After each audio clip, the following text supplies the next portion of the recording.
Assalamualaikum warahmatullahi wabarakatuh. Teman-teman semua, dimanapun Anda berada yang sempat mampir di channel Exelis Cipta Indonesia. Halo, ketemu lagi. Selamat pagi bersama Indi di sini. Saya ditemani Mas Habibi dan Mbak Dea. Ya, datang ke eh, tempat Anda semuanya. Kali ini masih melanjutkan materi The Seven Habits of Highly Effective People. Oke, salam sehat selalu, bahagia, tetap semangat ya untuk mencapai apa yang dicita-citakan. Semoga share yang sangat sedikit ini bisa memberikan semangat, inspirasi ya, mudah-mudahan ya untuk teman-teman semua bisa itu tadi jika sudah punya sebuah apa rencana besar begitu, sebuah tujuan besar yang ingin dicapai, semoga materi ini bisa menyemangati ya. Biasanya sih saya seperti itu teman-teman semuanya. Kalau saya punya sesuatu yang besar, saya terus menyemangati dengan membaca beberapa literasi begitu karena di dalamnya biasanya terkandung motivasi, terkandung ide-ide gitu. Karena kalau mengandalkan diri saya sendiri, wah biasanya ampun nggak sanggup ya. Jadi saya dibantu oleh buku-buku salah satunya Seven Habits of Highly Effective People. Baik, masih ingat sesi pertama? Kita bicara apa? Banyak sekali yang kita bicarakan. Masih bagian introduction. Kali ini pun masih bagian introduction, teman-teman semua. Kita belum masuk pada bagian sesungguhnya. Kalau judulnya The Seven Habits, berarti bagian pertama kebiasaan belum kita sentuh. Masih bagian introduction. Siapa kira-kira masih ingat dengan bagian pertama yang sudah kita bahas? Apa saja bahasannya? Hmm? Kita sudah membahas jenis-jenis penderitaan. Iya tidak? Ya. Kita bahas jenis penderitaan dan bagaimana rekomendasi buku ini mengajak supaya kita menjadi pribadi yang tidak mandek, tetapi pribadi yang terus mengembangkan kapasitas ya, supaya kita terus melaju ke depan gitu. Caranya apa? Rekomendasinya adalah 4 dimensi dalam diri kita perlu terus untuk dibuat menjadi sehat. Yang pertama adalah tubuh. Yang kedua, apa teman-teman? Yes, pikiran. Yang ketiga, yes, hati. Dan keempat adalah jiwa. Ya, 4 dimensi itu terus kita sehatkan dengan kesehatan dari 4 dimensi itu, maka secara lahir batin insya Allah kita akan menjadi sehat. Karena kalau tubuh kita sakit, kita nggak bisa apa-apa juga ya, nggak terlalu banyak yang bisa kita lakukan. Kalau hati kita sakit, bagaimana bergerak enggak ya, adanya sinis terus. Kalau pikiran kita sakit, wah aduh bahaya ini. Saya nggak kebayang deh. Kalau jiwa kita sakit, wah mau kemana ini kita? Mungkin nggak tinggal di rumah ya, di rumah sakit jiwa. Mungkin bisa seperti itu ya, jangan sampai seperti itu. Let's go, kita belajar, kita mulai belajar teman-teman semuanya, belajar bersama tentang bagian berikutnya masih di introduction. Judulnya adalah paradigma dan prinsip. Dalam lembar pertama Anda akan mendapatkan judul luar biasa sekali dari dalam keluar. Saya sudah cerita di episode sebelumnya bahwa bagian ini mengajak saya bahkan menuntun saya teman-teman untuk bisa menjadi pribadi yang lebih efektif. Bagaimana saya memanfaatkan konsep ini bersama teman-teman saya, banyak sekali para training teman-teman saya belajar begitu menggunakan konsep ini dan kami semua adalah indikator-indikator keberhasilan. Apa sih sebenarnya dari dalam keluar teman-teman? Kita masih ingat dengan curahan-curahan hati, kita masih ingat dengan penderitaan-penderitaan ya, berbagai jenis penderitaan. Nah, ketika kita menderita ya, sejatinya ya, ketika kita menderita sejatinya kita sedang menggunakan sikap dari luar ke dalam. Kok saya menderita? Apa yang salah di luar? Begitu kan kira-kira ya.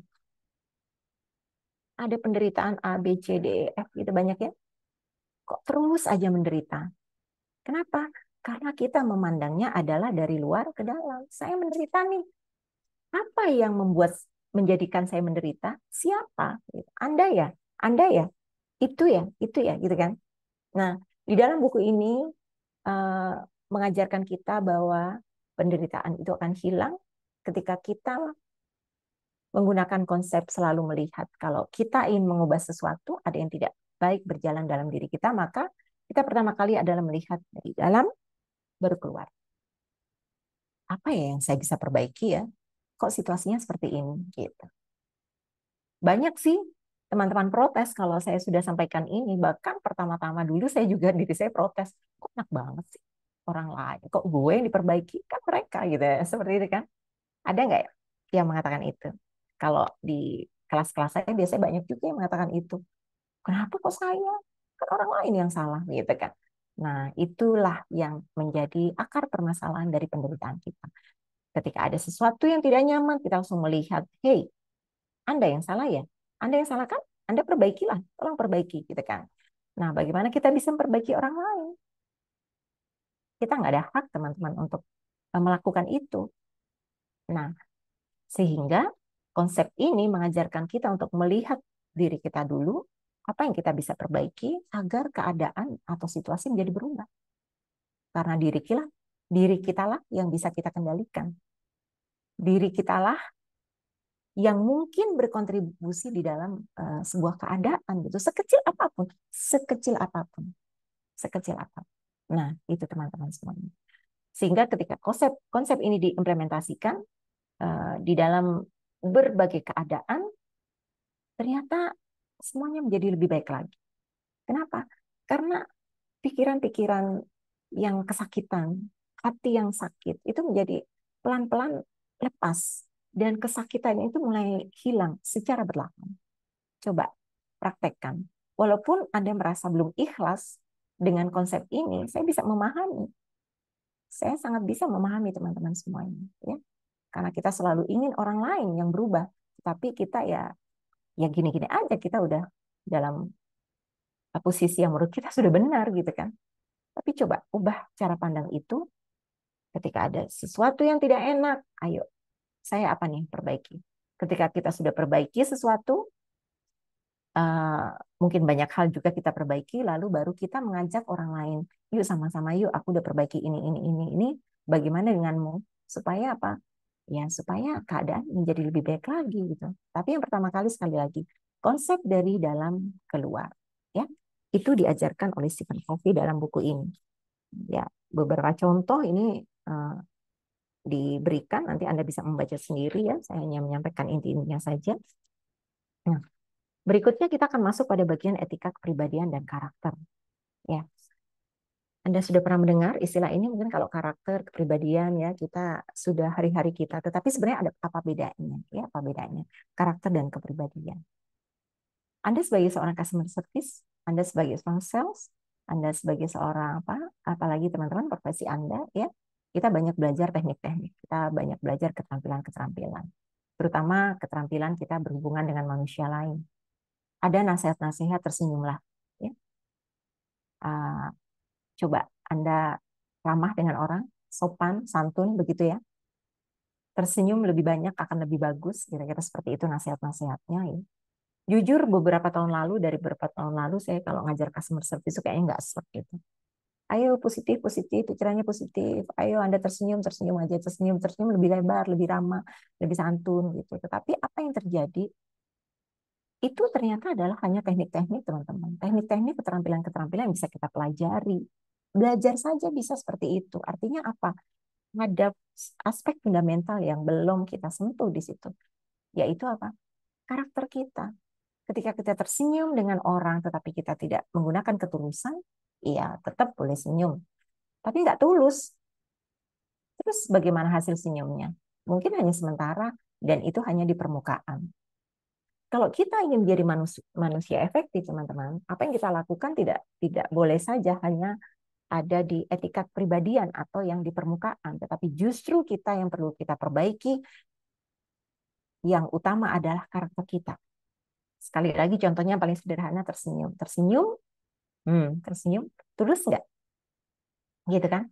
Jadi bagaimana tersenyum plus karakter, etika kepribadian, senyumnya, tekniknya senyum, tapi plus tulus. Itu akan menjadi sebuah paket komplit. Disampaikan di sini di masa setelah Perang Dunia Kedua, ya, etika kepribadian itu sangat muncul teman-teman semuanya. Banyak keterampilan dan teknik-teknik dipelajari. Orang fokus pada hal tersebut. Tapi pada akhirnya Stephen Covey dan banyak orang lainnya, pakar-pakar lainnya mengajak kembali yuk ke karakter yuk. Karena sebenarnya artinya itu nggak ada. Kalau Anda senyum tapi Anda nggak tulus gitu kan. Mungkin 1 menit senyum, tapi setelah itu balik badan, ya sudah, kita akan kembali pada isi hati yang sesungguhnya. Begitu. Nah, itulah. Untuk menjadi pribadi yang efektif, sekali lagi kita perlu menggunakan karakter. Karakter adalah layaknya kalau di pohon itu adalah akarnya, teman-teman semuanya. Batang daun tidak akan menjadi sehat kalau akarnya tidak sehat. Maka kita perlu sehatkan dulu akarnya, karena akar akan menjadi penopang ya, bagi berdirinya sebuah pohon yang tegak, yang sehat, yang bisa menghasilkan dan memberikan manfaat bagi sekitarnya. Demikian juga dengan kita. Kalau kita akarnya sehat, maka pasti luar-luarnya juga akan tertopang. Tapi kalau tampak saja luar yang sehat, maka kita akan rentan dan rapuh, dan nanti ketika ada angin kita akan amblas, hilang, musnah. Kira-kira seperti itu. Nah, mari kita mulai mempelajari bagaimana kita bisa mengembangkan karakter ya teman-teman. Sampai kalau di Indonesia sekarang itu sudah ada sekolah yang berbasis karakter kan ya. Sebenarnya beberapa tahun lalu itu agak-agak jarang sih teman-teman, karena kebanyakan teknik dan kompetensi teknis yang diajarkan, sehingga menariknya saya pergi ke sebuah kota, salah satu hal yang kami concern adalah rekrutmen. Salah satu teman saya bagian rekrutmen bilang bahwa Miss, sudah kurang orang-orang di sini yang berkarakter sehingga kita semua sulit untuk mendapatkan karyawan. Luar biasa. Subhanallah, bisa seperti itu ya teman-teman. Nah, buku Seven Habits akan membawa kita bagaimana kita bisa berdiri dan bersama-sama membangun karakter. Kira-kira seperti itu. Ya. Jadi kalau Anda punya adik, punya putra-putri ya, punya saudara, yang penting utamanya adalah karakter dulu ya. Mungkin kompetensi teknis atau hal-hal yang sifatnya permukaan gitu ya, seperti tersenyum, berbicara manis gitu ya, ramah, sopan, santun ya. Itu gampanglah dipelajari. Kalau karakter udah bagus itu pasti juga nantinya akan keluar ya. Nah, etika kepribadian atau yang sifatnya lebih kepada teknik teman-teman itu dinamakan kehebatan primer. Maaf, kehebatan sekunder terbalik. Kalau karakter itu primer, yaitu seperti yang saya sampaikan bahwa kalau karakter itu kan seperti akar dalam diri kita, maka itulah yang menopang. Sehingga yang utama adalah yang primer, tentu karakter. Nah, bagaimana kita bisa membangun karakter dalam diri kita? Disampaikan di sini kita perlu kenal dengan paradigma kita. Ya, apa sih paradigma itu? Paradigma itu adalah cara pandang. Kalau menurut Stephen Covey, cara pandang. Cara pandang kita terhadap sesuatu. Tapi bukan memandang artinya menggunakan mata kita, tapi bagaimana kita menafsirkan, bagaimana kita merasakan, gitu kan? Bagaimana kita melihat dengan mata batin kita, itulah namanya paradigma. Nah, bagaimana cara Anda memandang dunia?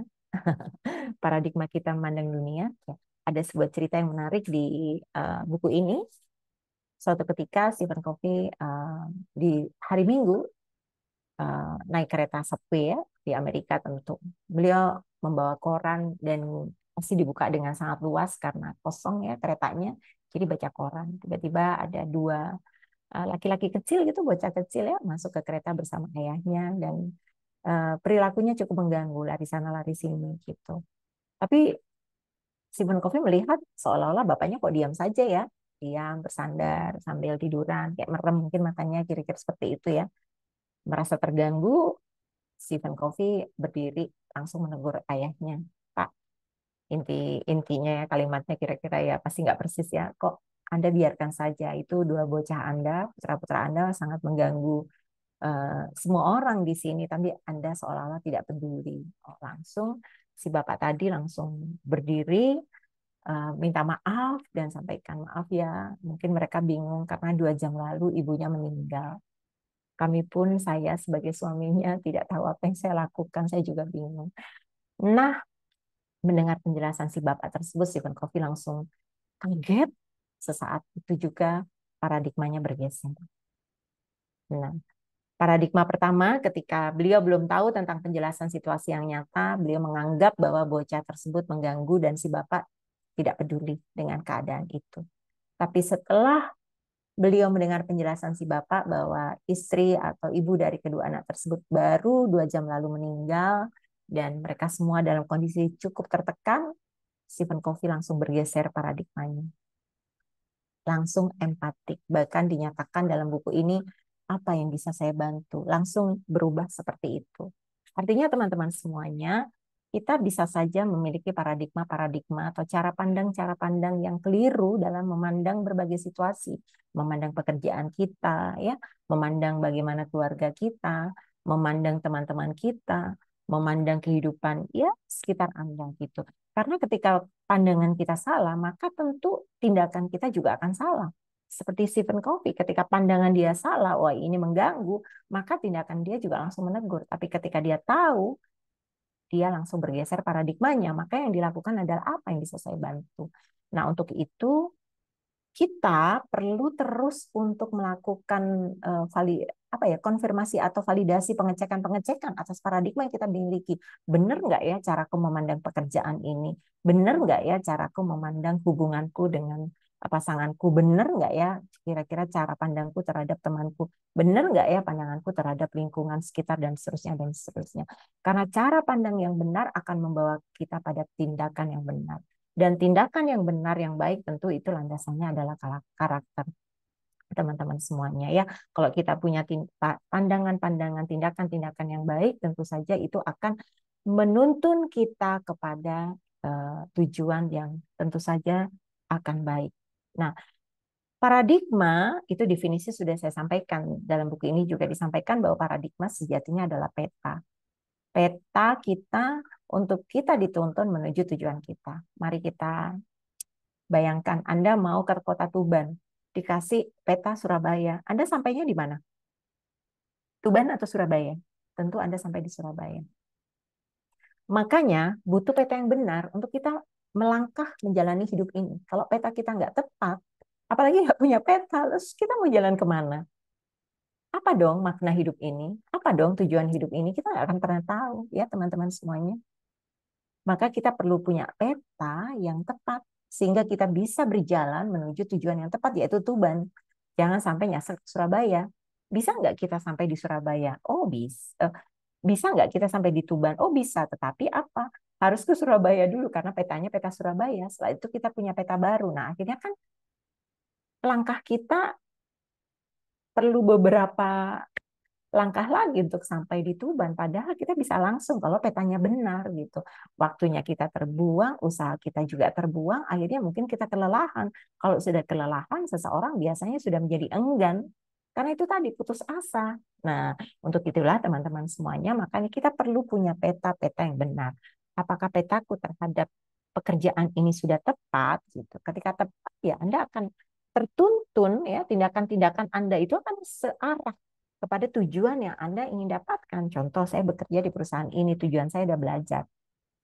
Peta belajar itu adalah begini-begini. Nah, ikuti peta itu sampai benar-benar at the end of the process Anda benar-benar sudah punya semua ilmu yang ingin Anda pelajari dalam perusahaan tersebut.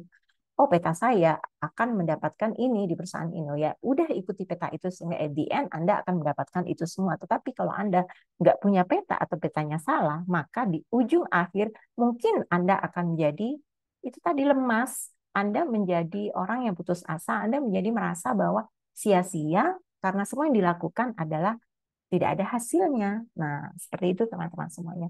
Sangat penting kita punya paradigma yang tepat dan paradigma yang tepat itu adalah paradigma yang landasannya adalah prinsip. Ya, mungkin saya belum sampaikan apa itu prinsip. Ya, semua pasti sudah tahu ya prinsip itu apa. Tetapi saya coba ambil sedikit cuplikan dari buku ini. Kalau tidak salah, prinsip itu adalah pedoman-pedoman hidup yang luhur dan mulia. Jadi artinya tidak mengenal ruang dan waktu yang berbeda. Ruangnya beda ya tetap aja prinsip itu sama berlaku. Ya, waktunya beda, prinsip itu sama berlaku. Hari ini mencuri tidak baik, bulan depan mencuri juga tentu tidak baik ya. Sehingga itu sama, mencuri tidak baik di Indonesia, mencuri juga tidak baik di Amerika. Nah, berlaku secara universal teman-teman semuanya. Itu adalah prinsip dan paradigma yang terbaik adalah yang berlandasan prinsip. Ya, jadi paradigma sekarang, hati-hati, paradigma sekarang ini bisa apa saja, apalagi sosial media mencekoki kita dengan sajian-sajian yang mungkin tidak landasannya prinsip, tetapi kita yakin, oh ini nih yang benar. Nah, kenapa? Karena kita tidak tahu. Anda uji dulu apakah paradigma Anda sekarang ini sudah landasannya prinsip, begitu ya. Nah, itu yang diperlukan supaya apa? Supaya Anda menjadi langkahnya menjadi tepat. Jangan sampai di akhir menjelang kita sudah mau menghadap Tuhan, kita baru tahu, oh semua yang sudah saya lakukan ternyata salah. Saya baru tahu karena saya udah mau dekat dengan akhir dari kehidupan saya. Mulai sekarang karena kita masih dikasih waktu, insya Allah, mari kita cek paradigma kita apa saja yang kira-kira perlu kita geser, kita perbaiki, dan sehingga kita bisa melangkah dan dituntun untuk dengan menggunakan peta yang benar, teman-teman semuanya ya. Anda juga akan diajarkan bagaimana mempelajari prinsip ya. Prinsip itu tadi pedoman-pedoman hidup yang luhur mulia, yang tidak mengenal ruang dan juga waktu, itu semua sama saja. Misalnya adalah kesetiaan, adalah kejujuran gitu ya, adalah kesederhanaan, adalah keadilan, prinsip apalagi, wah banyak sekali teman-teman semuanya. Keberanian itu juga prinsip ya. Jadi kalau Anda punya suatu hal, Anda tahu itu sebuah kebenaran, maka sampaikan, karena keberanian juga prinsip. Kalau Anda menjadi orang yang menutupi kebenaran, yang menyimpannya gitu ya, terus Anda tidak berani bicara, itu Anda berarti sudah melanggar prinsip, teman-teman ya, karena keberanian merupakan prinsip ya. Jadi banyak hal yang Anda bisa pelajari dari hal-hal mendasar yang bisa menuntun kita menjadi manusia yang lebih efektif di hidup ini. Tentu insya Allah kalau kita menjadi manusia efektif, semua yang kita lakukan akan memberikan makna dalam diri kita, tidak hanya di dunia, dan juga pasti insya Allah akan berlaku juga di akhirat. Amin, amin ya robbal alamin. Ya, kekuatan pergeseran paradigma itu tadi. Kapan paradigma kita bisa bergeser? Bagaimana teman-teman? Kadang-kadang ada kemarin pertanyaannya adalah, Miss, kalau ini udah kasih tahu tuh nggak berubah-berubah ya gitu. Iya mungkin karena memang paradigmanya udah salah, tetapi udah dalam dan mendasar gitu. Sehingga dengan ucapan-ucapan kita saja untuk menasehati ya tidak akan bergeser. Lah kapan dong nanti paradigma itu bisa berubah gitu. Sehingga mereka bisa menjadi manusia mengikuti prinsip dan bisa lebih kuat karakternya. Oh iya, itu biasanya butuh apa teman-teman? Peristiwa besar. Dan peristiwa besar itu yang biasanya didatangkan oleh alam semesta dan Allah ya. Jadi seseorang yang mungkin kemarin ceritanya ngerokok terus gitu, udah tahu ngerokok nggak sehat, saya udah nasihati gini, tapi tetap aja itu enak. Maaf ya teman-teman, ya mungkin itu perlu diingatkan oleh peristiwa besar seperti itu ya. Mungkin ada orang yang eh, hidupnya tidak bertanggung jawab gitu ya, terus bikin ulah gitu. Iya, tunggu aja alam semesta bertindak. Seperti itu sih sebenarnya secara sederhananya ya. Habis kalau nggak bisa dinasehati ya berarti Allah belum berkenan, karena kan ilmu saja didapatkan dari izin Allah teman-teman. Kalau hidayah pun demikian kan ya, nggak mungkin dengan channel ini kalau nggak diizinkan Allah bisa memberikan paradigma atau pergeseran paradigma kepada teman-teman semuanya ya. Mudah-mudahan Allah berkenan ya. Amin ya rabbal alamin. Nah itu tadi gitu. Jadi kalau seseorang berubah ke arah yang signifikan gitu ya, tiba-tiba drastis, ya itu karena biasanya peristiwa besar. Ya selamat menunggu peristiwa besar. Enak aja ya saya ngomongnya. Saya juga punya banyak peristiwa besar untuk mengubah diri saya.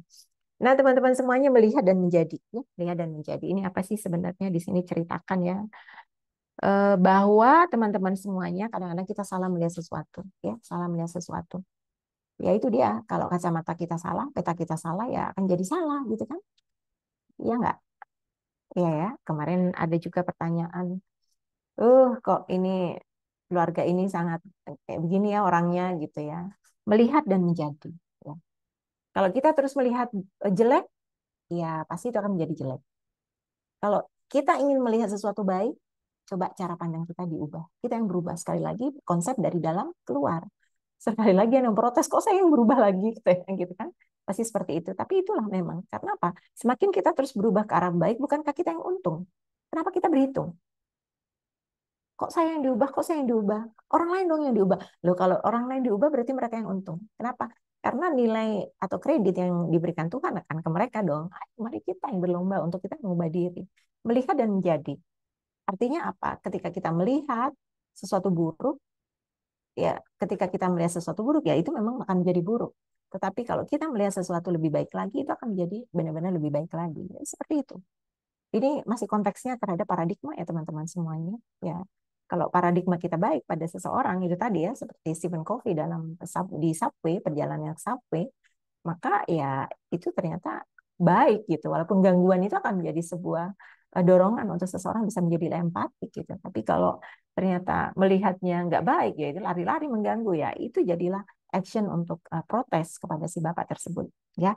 Melihat dan menjadi. Mari kita lihat sesuatu dengan lebih baik lagi agar menjadi lebih baik lagi. Ini sulit banget nih. Bagaimana caranya latihan, teman-teman? Saya merasa latihan.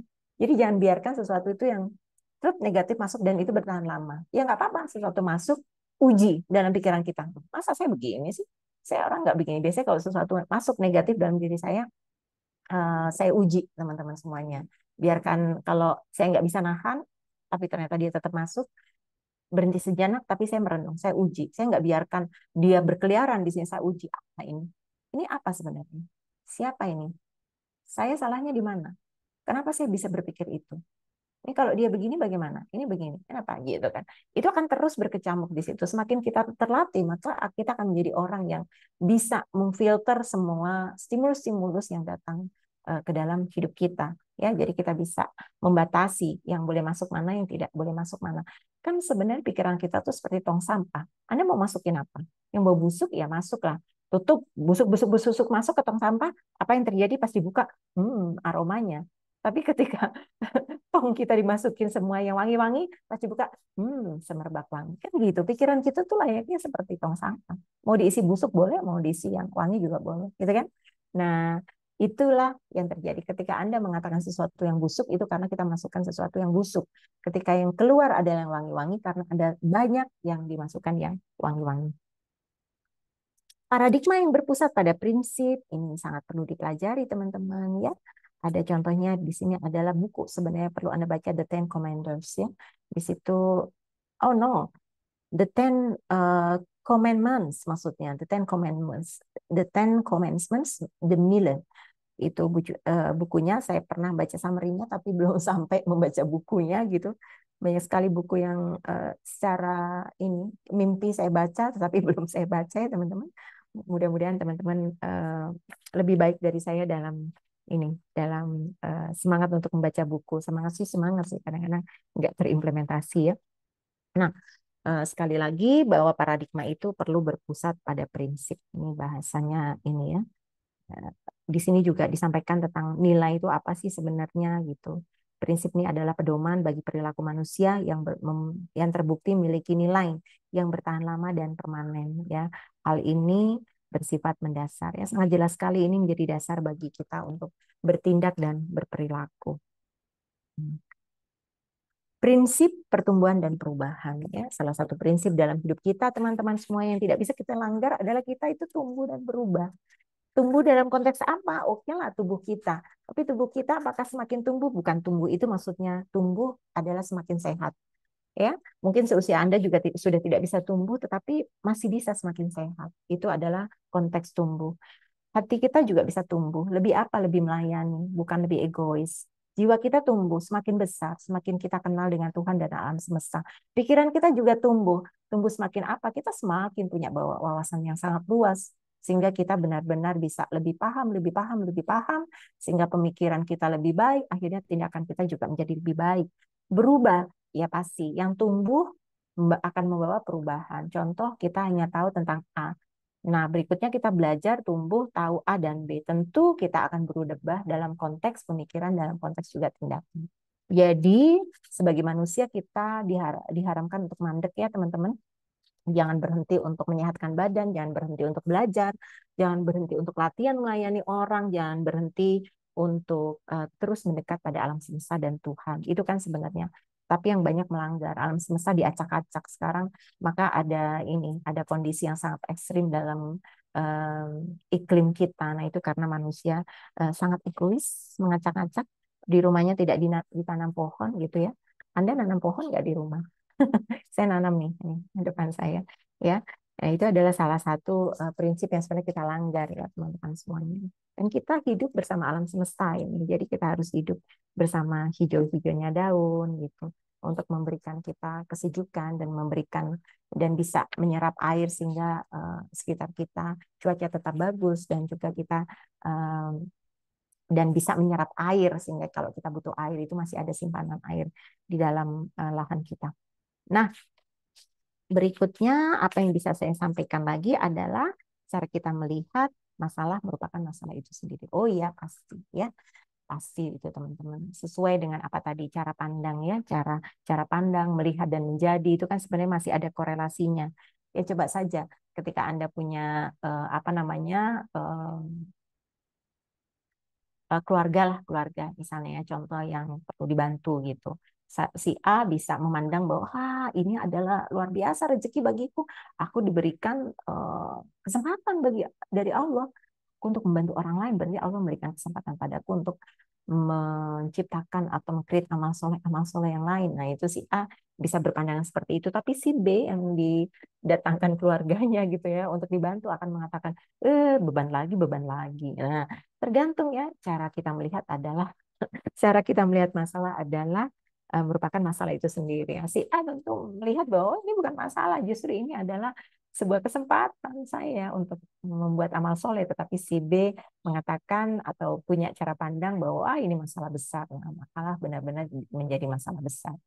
Jadi bagaimana Anda memandang kehidupan ini, memandang dunia ini ya, kita akan diberikan ujian-ujian teman-teman. Tuhan tidak akan membuat jalan kita itu semuanya menjadi mulus itu. Bahkan apa hal-hal yang tidak pernah kita pikirkan itu bisa terjadi. Orang mengatakan tuh nggak mungkin. Apa yang tidak mungkin di dunia ini sih teman-teman? Kita terlalu berkawan dan kawin dengan logika. Padahal logika itu kita itu sempit, sangat terbatas. Seberapa ilmu yang kita miliki sih teman-teman sampai mengatakan sesuatu tidak mungkin? Apa yang tidak mungkin? Ya, saya pada titik di mana saya mengatakan semua itu mungkin. Ketika Tuhan menginginkan semua mungkin, tidak mungkin. Anda bisa merasa bahwa alam semesta ini tercipta sangat mungkin di kepala Anda, tapi tidak. Kita tidak tahu dan tidak pernah nalar kita itu bisa nyambung dengan penciptaan bumi, penciptaan langit gitu ya teman-teman semuanya. Bagaimana Allah menciptakan kita, bagaimana Allah mengatur semua ini dengan sebuah sistem yang maha dahsyat gitu. Kan nggak sampai kan di nalar kita, tetapi kita biasa menuhankan logika dan nalar seolah-olah kita bisa tahu semuanya, padahal enggak gitu. Nah, jadi konsekuensi dari itu semuanya adalah kita perlu memahami bahwa apapun di dunia ini sangat mungkin teman-teman, karena Tuhan itu adalah maha mungkin dan maha hebat. Jadi apapun mungkin ya. Jadi tidak perlu terkejut untuk sebuah kejutan-kejutan yang yang mungkin kita hadapi. Ya, wah itu nggak mungkin, apa yang nggak mungkin gitu. Nah, mari kita bebaskan pikiran kita dari hal-hal seperti itu. Saya kalau ada teman berkawan terlalu dengan logika itu kawin aja sama logika, Tuhan kamu logika gitu. Nah itulah paham sekularisme itu karena kita biasa menuhankan logika tapi tidak kenal dengan bagaimana Tuhan dan alam semesta ini bekerja ya teman-teman semuanya, sehingga yang kita perlukan adalah terus mendekat dan mengenal sehingga kita tidak terkejut dan terkaget-kaget seandainya terjadi sesuatu yang pada diri kita dan itu seolah-olah dengan nalar kita tidak mungkin terjadi begitu ya.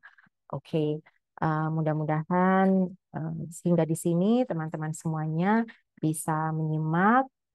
Teman-teman, kata ini ada satu yang disampaikan Albert Einstein mengamati bahwa masalah signifikan yang kita hadapi tidak bisa diselesaikan pada tingkat berpikir yang sama saat kita menciptakan masalah itu. Ya, artinya apa? Masalah yang kemarin ya kadang-kadang tidak bisa kita duplikasi cara berpikirnya untuk diselesaikan dengan yang kemarin gitu.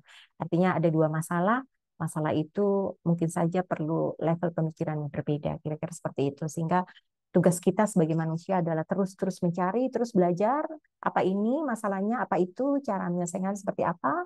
Walaupun ada sebuah pola yang kita pelajari ya, seperti di behavior at work itu ada pola tapi tetap ada celah di mana perbedaan itu tetap ada ya. Perbedaan dari solusi itu tetap ada sehingga tugas kita ada terus mencari karena Tuhan menciptakan ilmu pengetahuan untuk terus kita pelajari. Maka kita perlu mencapai tingkatan berpikir yang berbeda ya. Nah, jika Anda sudah siap mempelajari The Seven Habits of Highly Effective People, artinya mungkin saja lebih banyak seperti saya, kita sepakat bahwa banyak kebiasaan yang kita perlu koreksi ya. Saya juga kemarin-kemarin itu saat terjun bebas dari atas langit menuju ke titik bumi yang terendah gitu ya, gorong-gorong gitu. Ya, saya akhirnya terdorong mencari gitu. Banyak kebiasaan saya yang sungguh perlu dikoreksi teman-teman semuanya, dan alhamdulillah melalui kitab suci ya, dan tentu nasihat-nasihat yang sangat berharga bagi saya dari orang-orang yang dekat dengan saya yang sangat tulus, yang sangat baik, dibantu dengan Seven Habits of Highly Effective People ini memandu saya untuk memiliki kebiasaan-kebiasaan yang terkoreksi gitu ya. Nah, jika Anda ingin melakukan hal yang sama, ingin mengoreksi kebiasaan Anda yang mungkin saat ini masih kurang efektif, maka kita direkomendasikan oleh Stephen Covey untuk memiliki 3 hal. Yang pertama adalah kita punya kemauan dulu. Yuk, punya kemauan dulu yuk yang besar untuk berubah. Ya, saya mau berubah. Saya mau berubah. Ini ada kebiasaan saya yang nggak baik. Contoh misalnya tukang marah. Anda tukang marah, ya.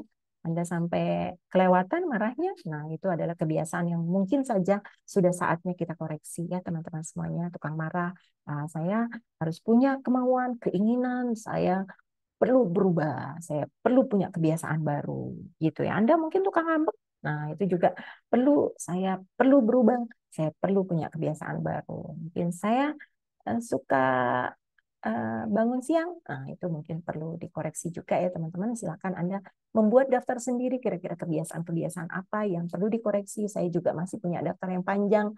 Sebagian sudah berhasil, tapi sebagian juga sedang ongoing, dan yang lain kok masih susah ya gitu. Tetap insya Allah bersama teman-teman semuanya, saya punya komitmen untuk terus belajar dan memperbaiki diri. Nah, yang pertama sekali lagi kembali kepada untuk menciptakan kebiasaan baru kita perlu keinginan, kekuatan, komitmen yang kuat dulu dari diri kita ya. Yang bagus adalah didokumentasikan. Dokumentasikan komitmen Anda ingin berubah dalam aspek apa? Silakan. Terus yang kedua adalah Anda punya pengetahuan. Nah, disinilah lahan kita untuk sama-sama belajar selain buku-buku, channel-channel YouTube yang lain silakan dipelajari teman-teman semuanya. Anda perlu punya pengetahuan untuk mendukung perubahan diri Anda.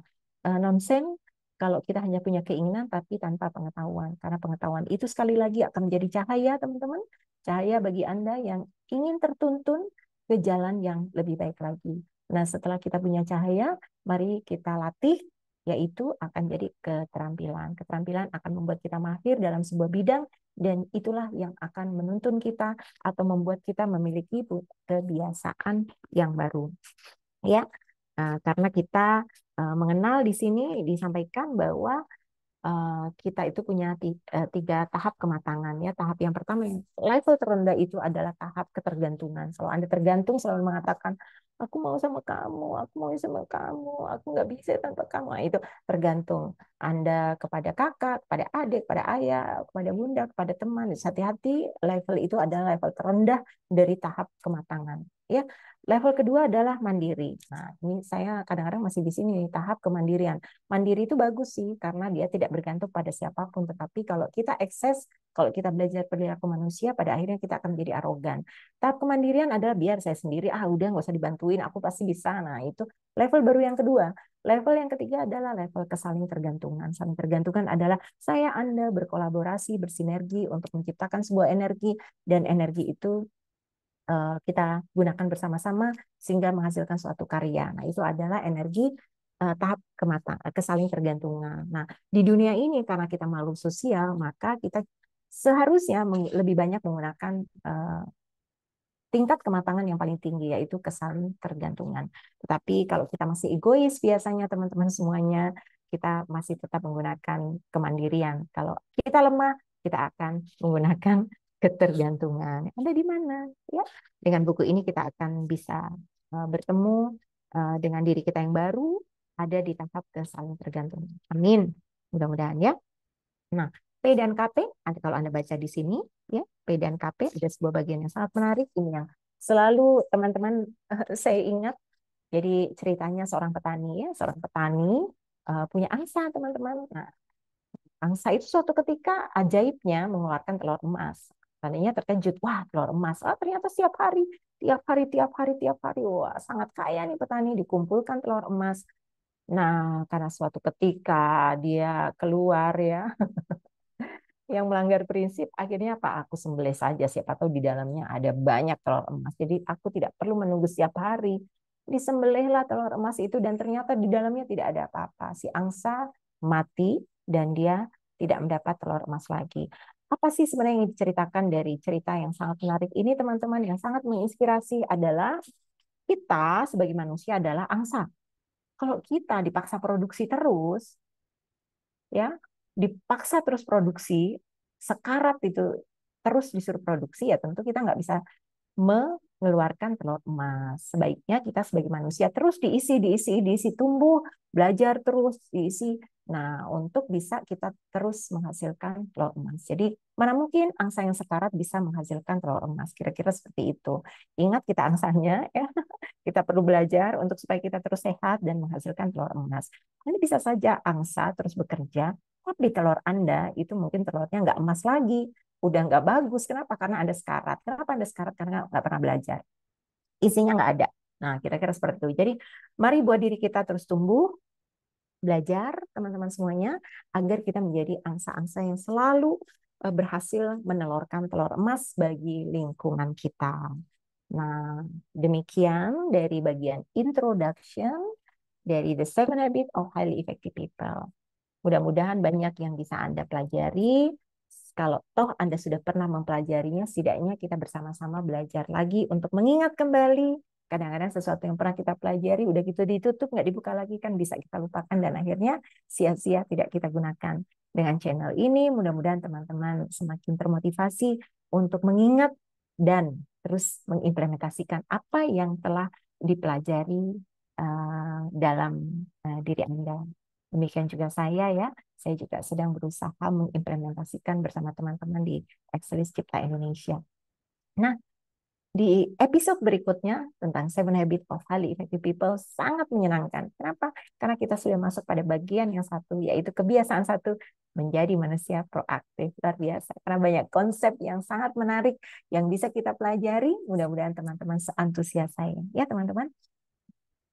Akhirnya saya, Mbak Dea dan Mas Habibi saatnya pamit ya. Mudah-mudahan banyak yang bisa diambil dan menjadi bermanfaat. Salam dari kami, tetap sehat, tetap bahagia, dan semakin semangat menjalani hidup ini dan mencapai apa yang sudah menjadi cita-cita teman-teman semuanya. Oke, selamat pagi. Wassalamualaikum warahmatullahi wabarakatuh.